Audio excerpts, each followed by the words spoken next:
All right. So this is the last lecture of the. This is the Physics 1B for Monday, December 13th, and it's our last 2 hours of lecture. Today we're going to talk about sound intensity, the decibel scale, and the Doppler effect. And if we have a little bit of time left, we'll talk about sound in pipes. But if we don't, then I'll leave that for you to read yourself. It's a pretty short section.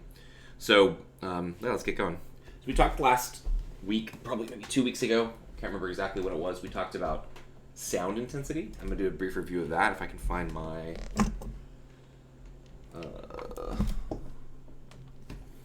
there it is. Okay. So, sound intensity.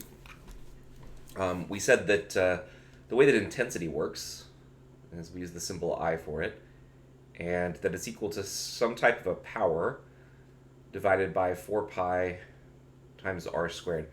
And usually the way it'll work is you have some kind of speaker, okay, and it's emitting sound, and you know the power of the speaker could be something like, I don't know, 200 watts, for example.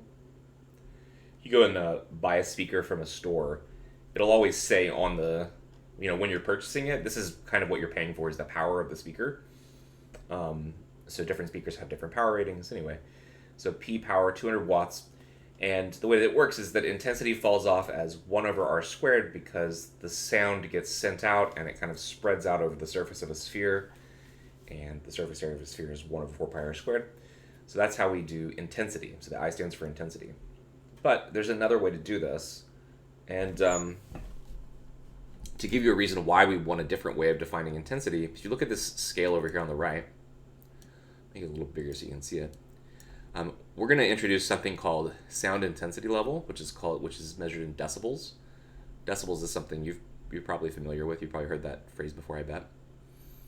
It's how we determine sound level. If you ever watch a sporting game and like of any kind, like football, soccer, whatever, in a lot of stadiums they'll have like a decibel meter that'll determine how loud the crowd is and stuff like that. It's one place that I've seen it.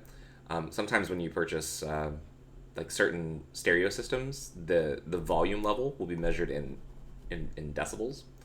But there's a corresponding intensity level to its intensity over here on the right. And you'll notice that if you look down at this list, at the very bottom is the threshold of hearing at 1,000 hertz, which is 10 to the negative 12 watts per meter squared. Slightly above that is the rustle of leaves, which is 10 to the negative 11 watts per meter squared. And already you can see something interesting that's happening here, which is that this number is 10 times as big as this number, right? And as we go up this list, the list covers a wide range of magnitudes, right? Starting at 10 to the negative 12, up to, an elevated train is 10 to the negative 3. That's already 8 orders of magnitude higher. But something like busy street traffic is pretty loud. Elevated train's pretty loud relative to this. So what you'd like to have is, you'd like to have a scale that doesn't cover such a massive range, And so the decibel scale is kind of like a log scale in a way. And the way that we calculate it is like this. A decibel, which we use the symbol beta for this, I don't know why they use that symbol, is equal to 10 dB multiplied by the log. And now you do a comparison of the intensity of the sound divided by some baseline intensity. And this could be anything you want, but we choose to make it so that this I naught that we're going to use to compare all of our intensities to is going to be 10 to the minus 12 watts over meters squared. It's basically this number right here. Since this is the quietest sound that we can hear, threshold of hearing, at 10 to the negative 12, we use this as a reference intensity to define the decibel scale. And when we do that, what happens is that all of these numbers that were previously exponents, now we can just simply use kind of a normal number to represent, right? And so now our threshold of hearing becomes 0 decibels, rustle leaves us 10 decibels, and average whisper is 20 decibels, and so on and so forth all the way up to the threshold of pain, which is kind of the loudest sound you can hear without causing damage at 120 decibels, and then a military jet craft 30 meters away, 140 decibels. And here, this is saying the sound of a military jet craft at 30 meters away from it, which would be kind of far. So this kind of thing would be extremely loud if you're closer. Now, with the way the decibel scale works, just to give you an example, if we choose like one of these, let's choose let's choose this one just to show how it works. So if we choose the intensity of an elevated train, we want to calculate the best decibel level.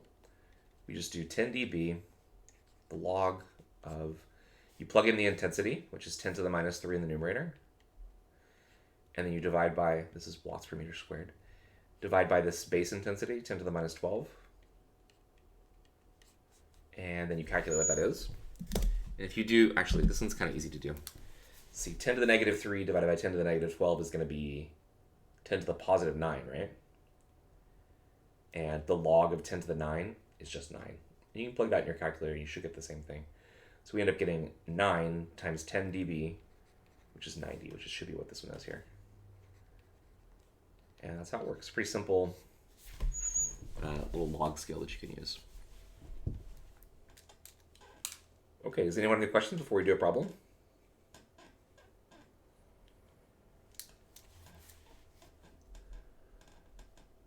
Okay. So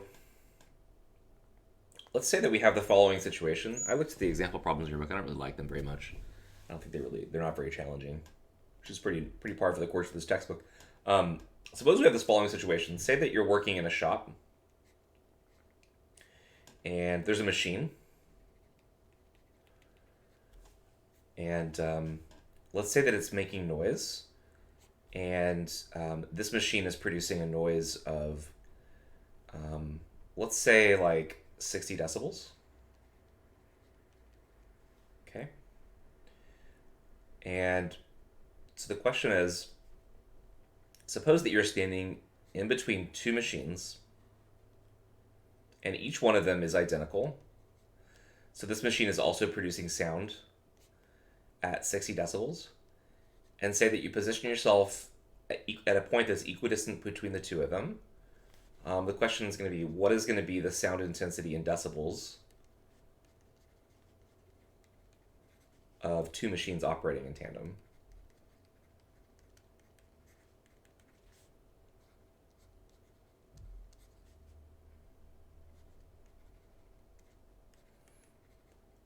And that's going to be part A. And part B is going to be the same question for in machines. Okay, so I want you all to make a prediction for this one so that we can actually kind of test our understanding of how these kind of equations work. So what do you think is going to happen here? With two machines, each one operating at 60 decibels for the sound that they're producing, what do you think is going to happen? Is the answer for part A going to be double 120 decibels, or is it going to be something else? What do you think?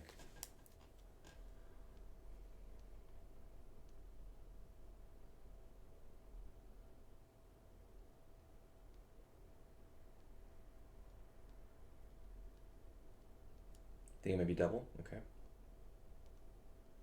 Think something else?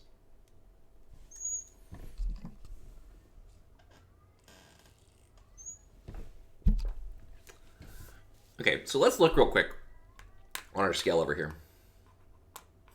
If decibels means the same frequency, it doesn't mean the same frequency. Now, decibels is not, it doesn't have to do with frequency. Decibels is how intense the sound is. It's basically like the volume level. That's the easiest thing you can compare it to. When you have your television or your smartphone and you're listening to something and you crank the volume up, you're increasing the intensity.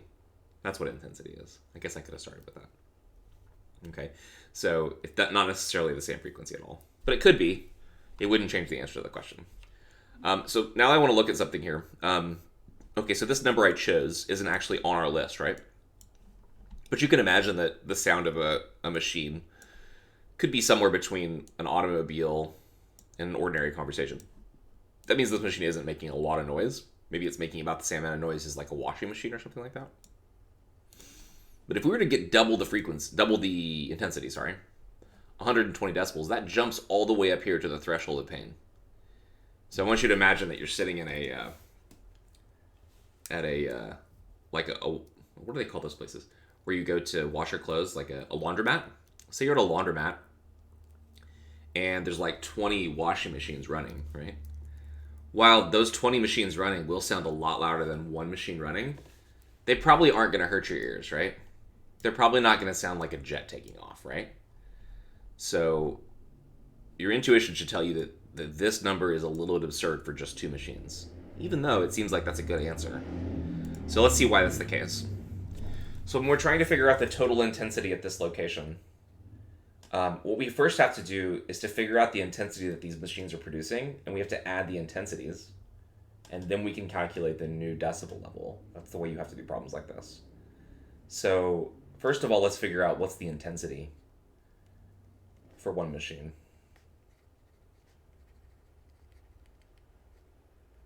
Okay, so if we know that we have 60 decibels is equal to our equation of 10 dB. This is the equation that's up there that you can barely see. I guess I can scroll up a little bit.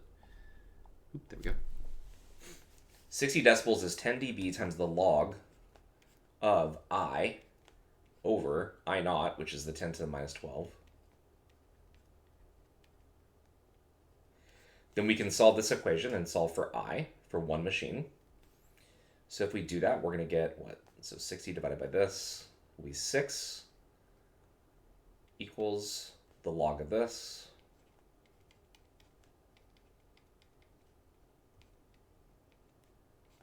And then we just raise both sides to the 10 power. And we get 10 to the 6th times 10 to the minus 12 should be equal to I. And so we get I is equal to, it looks like 10 to the 6th, right? No, 10 to the minus 6, sorry. So this is the intensity for just one machine. So I'll call this I1.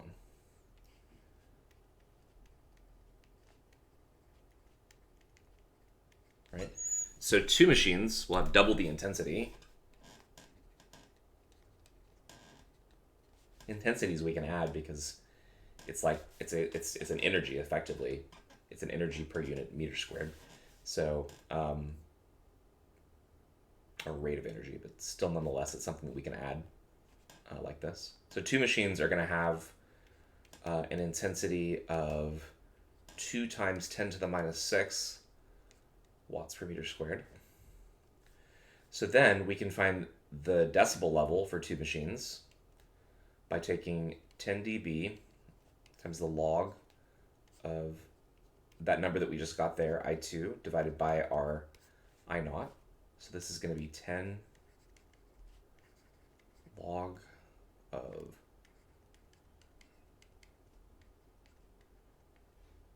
divided by I naught, which is 10 to the minus 12. And so we get the decibel level for two machines. I think we're going to get 63 something. Let's see. So go ahead and try to calculate that yourself. Tell me what you get.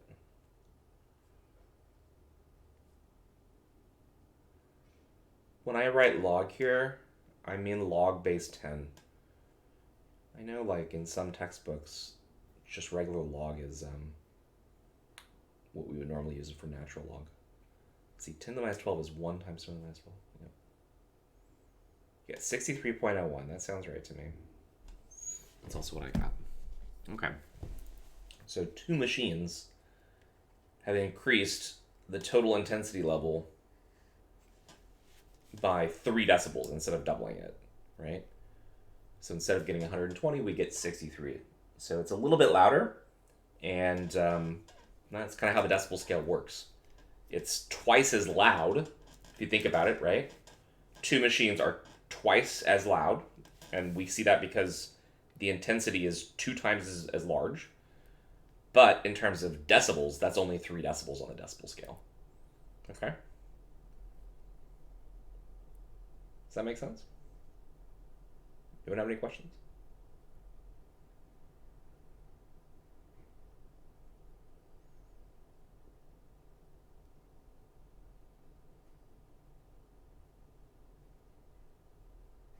So that's the next question, I guess, would be, so part B we want to know for n machines. So is for n machines, like let's say we had 10 machines, Is it is it going to be 60 plus 30? 57 plus 3n? I don't know. What do you all think?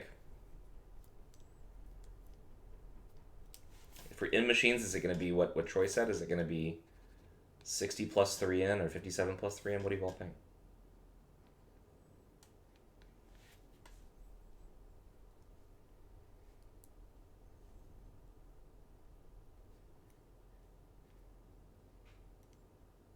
Can you work it out yourself? You all want to try to figure it out? Why don't you all try to figure it out? I'll give you a few minutes. Try to figure out how much the sound level is going to increase for in machines. See if you can figure that out.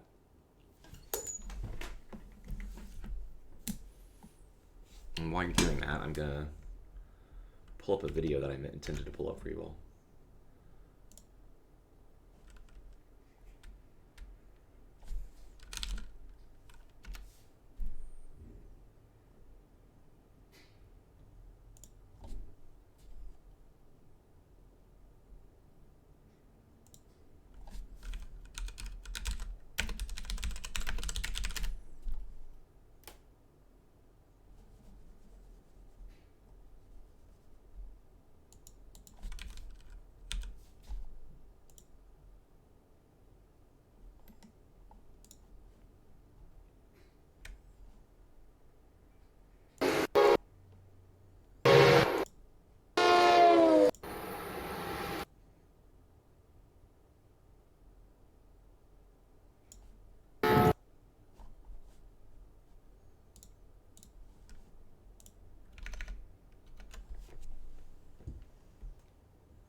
Okay, so Ewan says he tried 3 machines and he got 64.77, so you don't think it's 63.3. And we'll give other people a chance to try it themselves. See what other people get. Really, I'd like to see if you can come up with what the answer is. What is the answer for in machines? See if you can figure it out. You all should know the math to be able to do this. If you just take a second to think about it.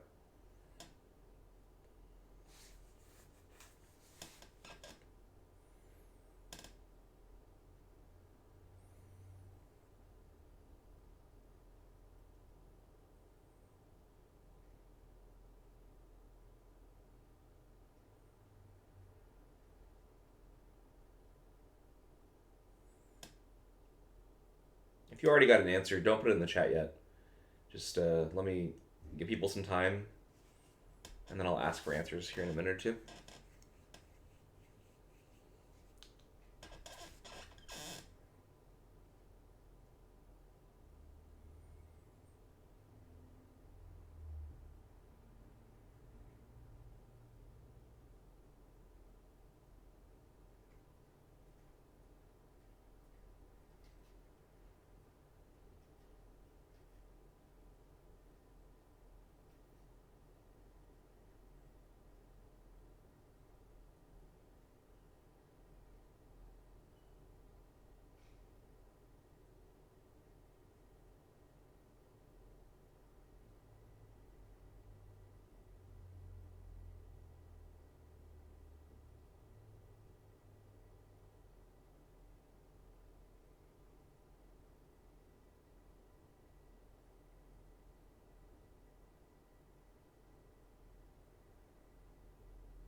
Okay, I hope that was enough time. Can you all put the answer in chat if you got it? Go ahead and try to put an answer in chat if you got an answer.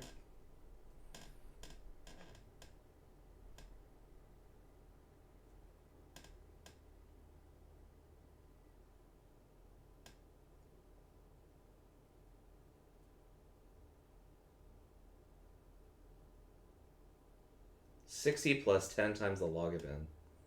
Anyone else get an answer? 10 log n minus 6. There's a lot of similarity in those answers. Go ahead and put an answer, like whatever you got. If you didn't get an answer, then did I not give you enough time? Do you want more time?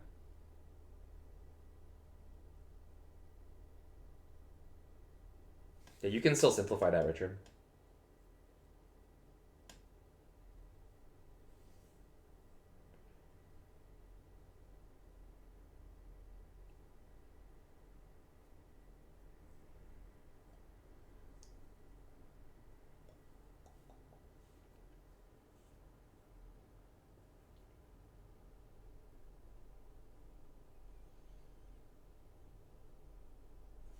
Well, so far we got 3 answers, and there's at least 15 or so people in the chat. I'd really like to see a lot of people actually put their answers in. Of course, if you're not here right now, or you're not paying attention, I can't really help that. But I'd still like to see you put an answer in. Doesn't hurt to try. The best way to get good at stuff is to make an effort, and then even if you make a mistake, learn what the mistake is, and then fix it. So go ahead, put an answer in the chat. Even if you think it's wrong, it doesn't really matter. Really kind of interested to see how you all attempted to do this. Yeah, again, you win. You can simplify that. That's almost this. That's the same answer that Richard put in there, right? See if you can try to simplify that.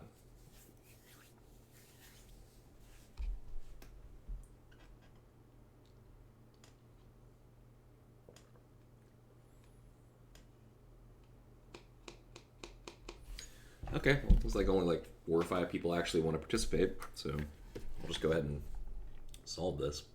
Okay, it looks like at least 2 people now have gotten the right answer, right? That I can see. At least 2 of you got the right answer.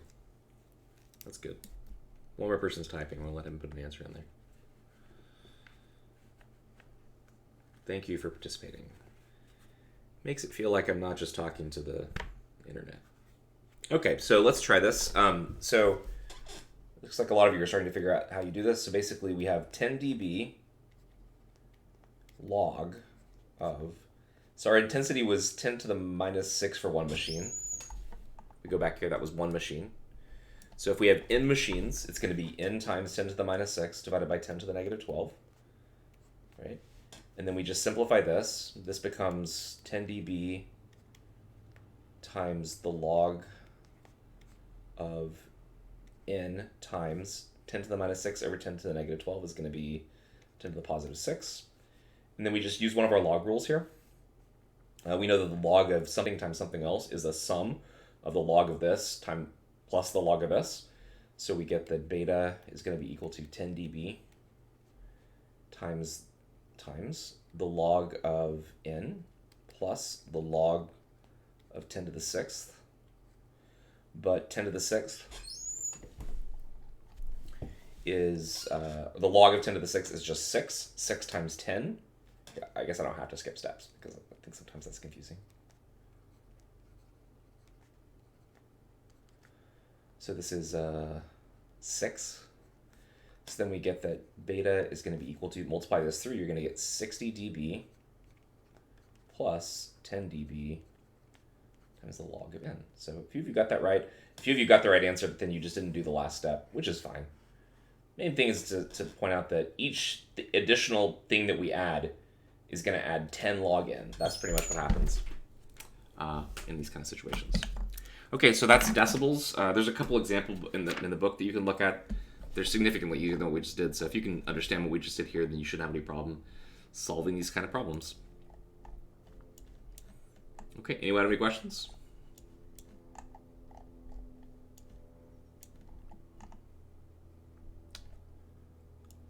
Okay. If not, we're going to move on to talking about interference of sound waves. We've talked a little bit about this in the past, but we're just going to go into more detail now. Why does it keep shifting it over like that? I don't like that. Is it because my palm? It's probably my palm.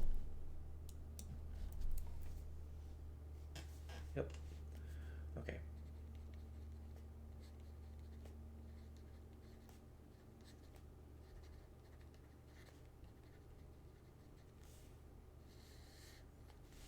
All right, so in the past we talked about standing waves on strings, and we mostly mentioned how one wave traveling in one direction reflects off of a barrier and then reflects back in the other direction and causes the waves to interfere on the string. So now we'd like to talk about how interference can happen with sound waves. And to give you a simple kind of primer on what interference means, interference is the idea that if I have one wave that's traveling in this direction, and let's say my wave is just a simple square pulse that has an amplitude A, and in the same medium, I have another wave traveling in the opposite direction, like in this direction here, A. So this could be like a string, and let's say that one person on this end sends a pulse down the string, and the pulse looks like this little square. So this is a pulse. And this is also a pulse coming back the other direction, so there could be a person here that produced a square wave here. When these two waves hit each other in the middle, what happens is they constructively interfere, and they produce a total amplitude when they impact each other of 2A. And we call this constructive interference. That's the name for this.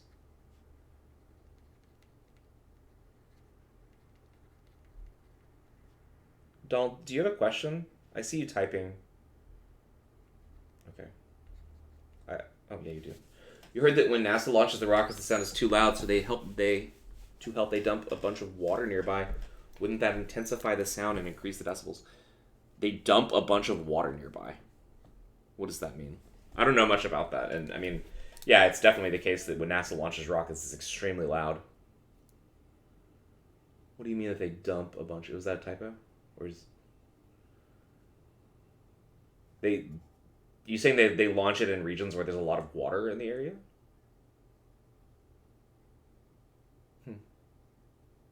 But mostly what your question is if you were just surrounded in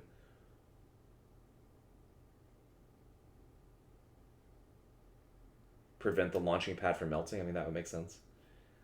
Sorry, Donald, I don't know much about that. However, what makes you think that that would make the sound intensify if you surrounded the rocket with water? Why would that make it louder?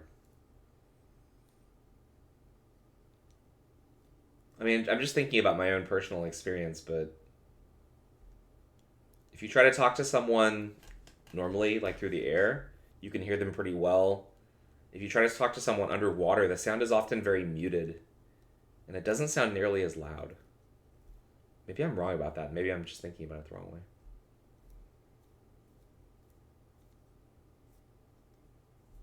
See, okay, this is where I have to have like a better picture of what you're describing. But yeah, I mean, I guess if the water starts to move around a lot, it can make a lot of noise. Sure. But I think that amount of noise would be very small relative to the sound produced by the rocket itself from all those explosions that are occurring. You know what I mean? That's what I would think. And it is reasonable to think that the water could act as a sound barrier. And also, as Troy says, to prevent the launch pad from melting, because as we know, water has an extremely high heat capacity, so it could absorb a lot of the heat. Anyway, so, okay, good question, though. I'm interested to read more about this maybe during the break. So interference with sound waves. Suppose I have a pulse, two different pulses, they travel. They meet at the same location in a medium. It leads to what we call constructive interference. Constructive interference. And the opposite case is when you have a pulse that's traveling along that has an amplitude A. And it encounters another pulse that has an amplitude of negative A. And what happens now is that when these two pulses hit each other, they basically annihilate, and we call this destructive interference. This would be this one going this way, this one going this way. So destructive refers to what happens when two sound signals meet at the same point, and one is at a maximum and one is at a minimum, or one's at a crest and one's at a trough. That leads to destructive interference. Can't spell.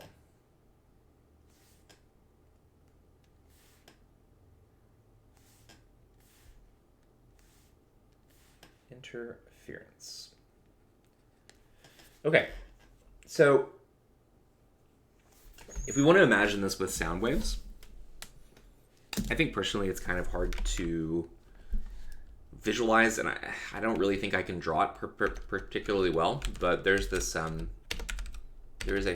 is going on with my computer today? Everything is so slow. So I can close some of this stuff. I think this thing slows me down a lot. Okay, so we're gonna look at a little demo here, internet demo. Wave interference. Blitz is a serious Lena. You think so? I don't really think so from what I've seen with the numbers, but whatever. All right, so we go to this interference thing here. Okay, so what we can do with this is like water, and we can change it from water to sound or to light, but it doesn't really change much about what's going on. So let's just stick with water, because I think water waves are something we can all understand from our own experience. Okay, so if I drop this down, then it sends out ripples. We can do things like we can increase the frequency so that they're dropping faster. We'll start off with this. And now we can look at this, and what we're supposed to kind of visualize that's happening here is these are supposed to be like ripples on a pond. And these little blue sections, the light blue sections, are like the crests of the waves. And the dark sections are like the troughs. So bright means maximum, dark means minimum, right? So now if I have another source of waves, then in the same area, then what will happen is that these two waveforms are going to interfere with each other. And that's wave interference right there. What was originally just one set of ripples has now become like almost 3, 4, 5 distinct sets of ripples here. And it looks completely different than the original. And what's happening here is that when these two waves, like when they interact with each other, which you can see that they're doing right here in the middle, and then all along here, if the two waves are at a minimum at the same time, like these dark spots right here, then you're going to get, I'm sorry, what am I trying to say? If the two waves are at a maximum at the same time, then you're going to get constructive interference, which is what these bright dots are right here. And if the two waves are one at a maximum and one at a minimum, you're going to get a gray spot, which is what these grayish spots are here. So gray is like flat. You have to do a lot of imagining here. Gray is like flat. And then the dark spots are spots where both waves are at the bottom, okay? So the super dark spots here are another type of constructive interference where both waves are at a minimum, right? But what we're interested really in here is if you look at some of these features, you'll notice that there's this kind of band right here, right? If you follow it all the way to the edge, where at this location here, there is always destructive interference. Can you all see that? Gray corresponds to 0, okay? So that's where destructive interference occurs. That's like this scenario where one wave is at a maximum, one wave is at a minimum, and so you get a balance of just 0. That's what's happening all along that line right there. In the middle right here, what's happening is that you're getting either destructive in the dark spots, sorry, this is all constructive interference that's occurring right here. Now we can switch this to a sound wave. We can do the exact same thing. The only difference is going to be it's going to be black and white. So now white is going to represent constructive, black is 2 minimums, and then the gray is a minimum and a maximum. So this is where the destructive interference is occurring. What happens if you do particles? Oh wow, I've never seen this before. That's really confusing. What if we do both? That's so interesting. So these are now supposed to be like pressure waves, right? We could do light. The light's not going to look that much different than what we've already seen. Although I think with the light, they let us go higher frequency, right? Yeah. So now you can really see what's going on. I think this is a lot more apparent what's happening here when you have a lot of these. See how there's all these streaks right here where there's these gray happening? That's where all the destructive interference occurs. And one thing I'll mention about what we're talking about here is that what you can do, and really the reason why we know how this happens, is you can put a screen up over here. Can I restart this? What if I click over to here and then I click over to here? Will it restart it? Turn it off and on. There we go. Okay. So the reason why we even know that this happens is because in 1820, someone performed this experiment with light. It's called the double slit experiment. It was done by Young and Fresnel. And they found that when you had these like two sources that were producing light, that when they when they interfered with each other, they would produce these bands like this of dark spot, light spot, where this is the constructive interference spot, this is the destructive interference spot, and then you get another constructive interference spot, and this pattern basically repeats itself. The real way that they did this was by using a setup like this. So this was their experiment, basically. They took light, and they passed it through slits. And if you watch what happens here, this would happen with sound waves too, but it'd be kind of a little bit different. So if you pass the light through these slits right here, which are basically just, this is a partition that doesn't let light through, and here's an opening where it does, another partition. So these two slits right here. Then what happens is each slit basically acts almost exactly like these waves did, and it produces the same type of pattern over here. Can you all see that? How this basically starts to act like its own source.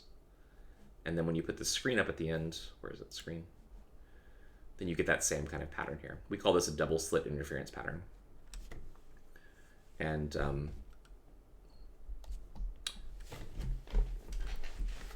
so I'm just going to stop for a second because I know that this is all like a lot of stuff that I'm throwing at you. Does anyone have any questions?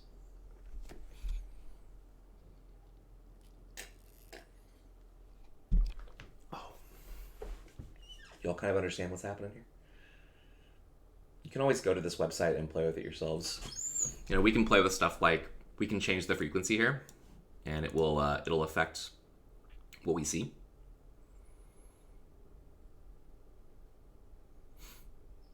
At higher frequency, we actually end up seeing more bands here. So light is a wave, that's your question. Okay, so historically, let me just do a little history lesson about waves and why what we're talking about now is kind of historically important. So historically, there were kind of two theories of light. We're talking about interference of sound waves, but this is really just a discussion about waves in reality. So with light, there's kind of two theories. There was Newton's theory. Newton thought that light was a particle. He wasn't the only person, but this is usually how this kind of is historically presented, because there were also, I know at the very least there were ancient Greek philosophers that thought this, and I'm sure that there were ancient philosophers from Asia, South America, I'm sure all over the world that people had these thoughts about, like, what is light, okay? Newton said that he thought that light was a particle. He said that he thought that light was made up of 7 different types of particles, each with different colors, and that when you combine all the different colors of these particles together, that you get white light, all right? So that was his idea. And his argument for that was that if you pass light through a prism, it will break up into pretty much like 7 different colors, like red, orange, green, yellow, red, orange, yellow, green, and blue, indigo, violet. You'll get those 7 colors when you pass light through a prism. And so he thought, oh, well, there's like just 7 different types of light, and each one is its own kind of particle. That's what he thought. And he was able to describe, using this particle theory of light, he was able to describe things like reflection, refraction, and dispersion, which are 3 different important things about light. Dispersion is the explanation of the rainbow effect, or the prism effect. Okay. I guess that's a simpler way that I could have put it, is that instead of using the word prism, I could have said, when you see a rainbow, which we don't see a lot around here because we don't get a lot of rain, but I'm sure you see them from time to time in sprinklers and maybe in your shower when light shines through. You know, in a rainbow, there's like 6 or 7 distinct colors, and Newton thought that each one of those is his own particle. There were other people, but one of the main proponents for the opposite theory was Huygens, Huygens, and I'm pretty sure it's pronounced Huygens. That's at least the way that we always pronounce it. I don't know.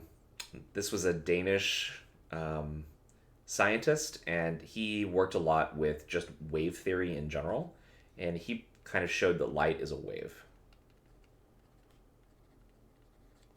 All right. And in his wave theory of light, he could explain all the same stuff that Newton could explain, right? He could explain reflection. He could explain refraction. If you don't remember or know, refraction is what happens when, if you have like a glass and you look at, you have like a straw in the glass, If you look at the way the straw comes into the glass, it tends to bend when it hits the water. That's what we call refraction. The fact that light kind of bends when it goes from one medium, like air, into another medium, like water. Okay, so Huygens could explain reflection, refraction, dispersion, all the same stuff that Newton could explain by using particles, Huygens could explain by using waves.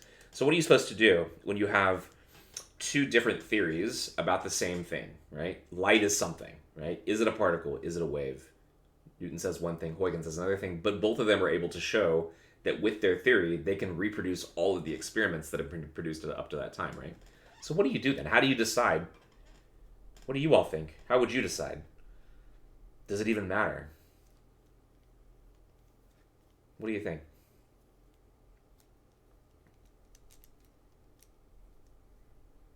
What do you do if you have two different theories, two different scientific theories that can both explain all of the data? This happens all the time in science. This isn't the first time it's ever happened. It's just kind of one of the most famous times that it's happened. That you have competing theories to explain the same idea. Troy says, say they're both right and call it the particle wave theory. Well, don't you want to think that it's actually something? Don't we want as scientists to really believe that it is something? Doesn't it have to be one or the other? How could you just? I mean, yeah. What do you all think? Would you be okay with just having two different theories and being like, okay, we can use one when we want to use it, and we can use the other when we want to use it? That'd be fine too, right? I mean, when you learn algebra, for example, I'm sure that you all learned different ways to solve things, right? I bet everybody learned kind of maybe a slightly different way to, I don't know, complete the square. Maybe that's a bad example, but maybe you learned different ways. Actually, maybe everybody learns kind of a different way to do the quotient rule, for example. Oh, astrolabe, that's a good point. Maybe it's something else. That's a good idea. Maybe if we think it's a particle or a wave, maybe it's actually something else entirely, and maybe we need to come up with a third thing that it could be. That's a good idea. Yeah, maybe it doesn't really matter. Maybe sometimes, what we're doing with science, I think this is really important to understand. What we're doing in science is we're trying to come up with a way to describe the natural world and the way that it behaves. And that means we have to use some type of a model to explain what we see. And that model may be limited in some way because it's not the same as the thing itself, right? If Newton says that light's a particle, light could be something completely different than that we just aren't, or he wasn't at the time yet capable of really getting his mind around.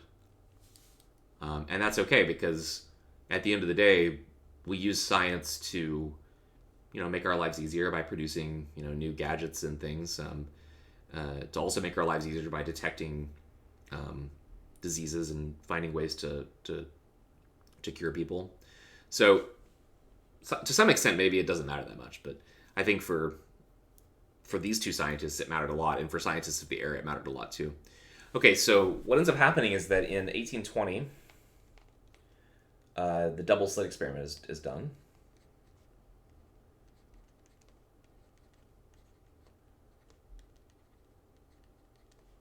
This is by a scientist named Young and Fresnel. Maybe Fresnel did it separately, or maybe they did it together. I can't remember. But I know one of the two scientists was a person named Young. And this is what they saw. Now, they don't see the waves, you have to understand, right? What they saw was...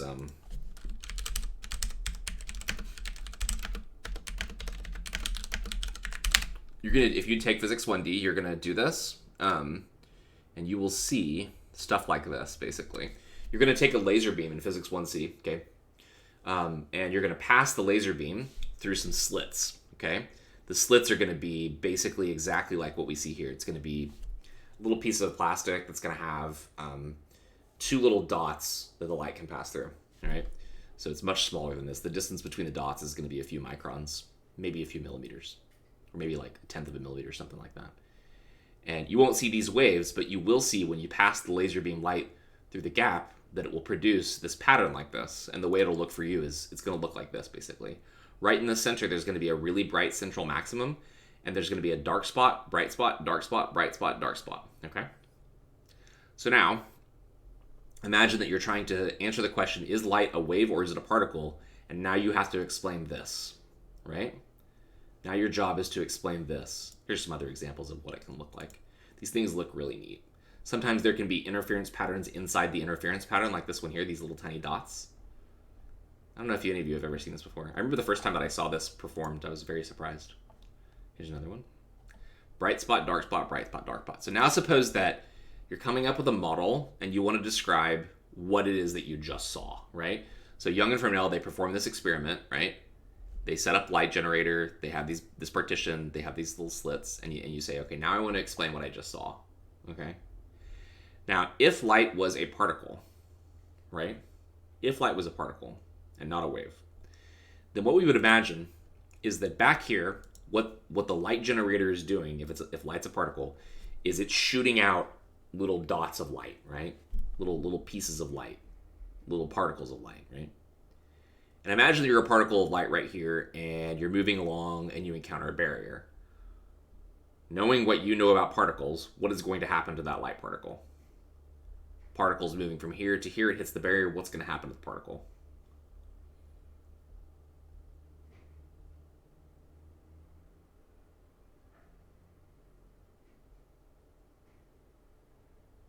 It's going to bounce back. It'll just bounce back, right? Okay. But what if a particle is right here? It's zipping along, and it happens to come to a little partition right here where there's a gap. It comes to the place where there's a gap. So a particle comes in, and we assume that the light generator right here is going to be sending out particles in the straight direction. If it gets here, what's going to happen? Is it going to go off at an angle, or is it probably just going to go straight through? Horizontal line, right? Okay, so imagine that everywhere where you have a line right here, we just have a bunch of particles, right? And those particles all come up to this partition. They all come up, they're kind of like marching along all together, right? And they hit this partition. Well, all the particles down here are just going to bounce back. All the particles in here are going to stream straight through. All the particles in here are going to stream straight through. So what would the pattern look like then? What do you think? What would the pattern look like if light was a particle? What would the pattern over here look like? Would it look like this, or would it look like something else? What do you think?